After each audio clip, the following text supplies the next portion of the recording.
This is a bridge cam gauge. This is used to make a variety of weld measurements. This scale here can be used to measure the throat of a fillet weld. This quadrant here can be used to measure the legs of a fillet weld. Same quadrant can be used to measure the cap reinforcement on a butt weld, as well as undercut on a butt weld or a fillet weld or any type of weld. This can also be used to measure the high-low or the misalignment between two plates that are tacked up, or two different plates. This quadrant can also be used to measure the bevel angle by placing this gauge on one surface and moving this arm along the angle of preparation to read the bevel angle off of here.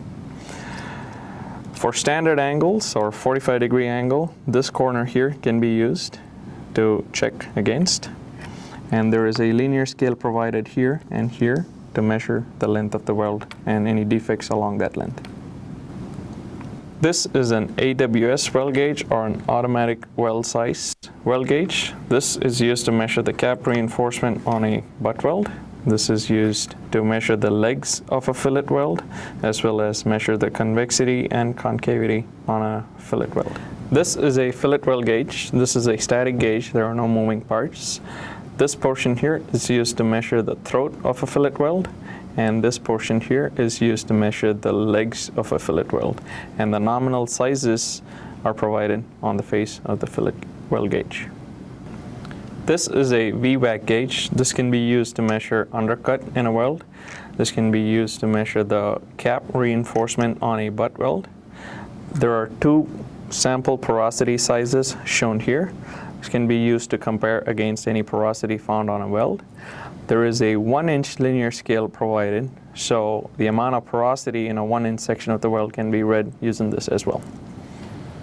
We're going to be looking at how to use different weld gauges. The first weld gauge we'll be using is the fillet weld gauge. There are two portions to a fillet weld gauge. The top portion that you see here is used to measure the throat of the fillet weld, and the bottom portion that you see here is used to measure the legs of the fillet weld, both leg 1 and leg 2. Let's go see how to measure the fillet weld. Let's go take a look at how to measure the throat of a weld. Before we start measuring, from the drawing, figure out the nominal size of the weld to be measured, pick the correct appropriate gauge, and go measure the weld. To begin with, lay the weld gauge on a flat surface so you don't see any light come through, so you know it's flush against the surface. Move it closer to the weld in question till you strike the perpendicular surface with that portion of the weld gauge, and move down. This portion of the weld gauge should be in contact with the throat. This is the throat of the weld in question. This should be contacting that. Ensure that optimal contact is established between the parallel surface, the perpendicular surface, and the fillet weld in question. Now that we measured the throat of the weld in one place, we want to check along the length of the weld. So we can do it one of two ways. We can move the gauge along the weld and spot check it in different spots, or you can step it and move it along and make sure that the profile of the weld, of the throat of the weld, is not too big or too small, and it meets the print. Now let's see how to measure the leg of the fillet weld. There are two legs to a fillet weld, a horizontal leg and a vertical leg. To measure the horizontal leg, take the fillet weld gauge, place it against the vertical plate, and bring it into the weld till you make solid contact with the perpendicular plate. And your measurement is going to be along here. And the toe of the weld has to either contact or almost contact the weld gauge that we're using. And move it along the length of the weld to check the different spots. To measure the vertical leg of the fillet weld, take the fillet weld gauge, lay it flush against the horizontal surface, and move it along till it makes contact with the perpendicular surface. The vertical toe of the weld should then align with the fillet weld gauge that we're using. To check it in a few different places, you can either move it along or run it along. Note that the vertical toe or the horizontal toe, whichever toe you're measuring, will not always line up with the weld gauge in question. You're allowed a manufacturing tolerance. You will need to verify what that tolerance is before accepting or rejecting a weld. Let's look at how to measure the leg of a fillet weld using a bridge cam gauge. Bridge cam gauge has a swiveling piece called the main quadrant, which you will use to measure the leg. Take the bridge cam gauge, lay it flat on the surface adjacent to the weld being measured. Move the main quadrant until it makes contact with the toe of the fillet weld being measured, like that. And you should be able to see the measurement right along that face. To measure the second leg of the fillet weld, repeat the same process along the vertical plane. Lay the bridge cam gauge flat on the vertical surface, move the quadrant till it contacts the toe of the weld, and take your reading from that scale. To measure the throat of a fillet weld using a bridge cam gauge, we'll be using the throat scale. Take the bridge cam gauge and lay it flat against the vertical plate and extend the throat scale till it contacts the weld being measured. You should be able to get the throat measurement from the throat scale against the corner of the bridge cam gauge. To measure the vertical leg of a fillet weld using an AWS gauge, take the gauge, lay it flush against the vertical surface so you don't see any gap or light or air, and move it down till it contacts the vertical toe of the weld.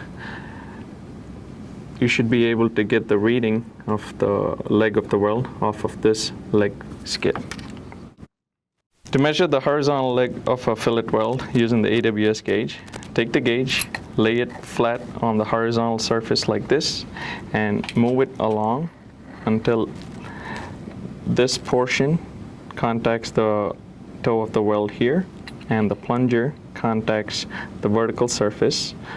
The leg measurement will then be read off of the scale. The AWS gauge can also be used to measure the convexity and the concavity of a fillet weld. To measure this, take the gauge, position it as shown. Make sure that the angled surfaces on the gauge are flush against the vertical and the horizontal. Make sure the plunger is extended and is contacting the throat of the fillet weld being measured, and take the reading off of the appropriate scale on the face of the gauge. We can use the AWS gauge to measure the reinforcement on a Butwell cap. To do that, take the gauge, place it on the weld as shown. Make sure that both the legs are flush against a flat surface, and make sure that the plunger is contacting the cap of the weld, and take your reading off of the reinforcement scale provided on the gauge. Let's look at how to measure the cap reinforcement on a Butwell using a bridge cam gauge. To begin, take the bridge cam gauge, lay it flat on a horizontal surface, and ensure that your reading on your main quadrant is 0. Then move the gauge as shown and position it as shown. Make sure that the bridge cam gauge's leg is flat on a horizontal surface and the quadrant tip is contacting the weld cap being measured. Your reinforcement reading will then be taken off of the scale. The Vbac gauge can be used to measure the cap reinforcement on a butt weld. To measure this, take the gauge, place it on the weld as shown, and push down. Ensure that the horizontal portion of the gauge is flush against the plate. You should be able to get the reinforcement reading off of that scale shown there. Let's look at how to measure high-low or misalignment using the bridge cam gauge. To begin with, take the bridge cam gauge and lay the legs flat or flush against the first surface. Extend the main quadrant and make sure that the main quadrant is contacting the second surface. So you have the legs on one surface and the quadrant on the second surface, and you can read off of that scale to get the misalignment between the first and the second surface. Let's look at how to measure high-low or misalignment between two pieces using the bridge cam gauge. To begin with, take the bridge cam gauge, lay it on the first piece, and make sure it's flush against the horizontal surface. Extend the quadrant as shown so it is contacting the second surface, and read the misalignment value off of the scale shown here. The bridge cam gauge can also be used to measure undercut on a weld. To measure the undercut, take the gauge, place it as shown, and extend the quadrant so that the pointer on the quadrant goes into the undercut area in question. The extent of the undercut or the measurement can be taken off of the scale shown here. To measure undercut using a Vbac gauge, take the gauge and lay it flush on the plate and move the indicator down into the area of the undercut until it can no longer move, and take the reading off of the scale shown here.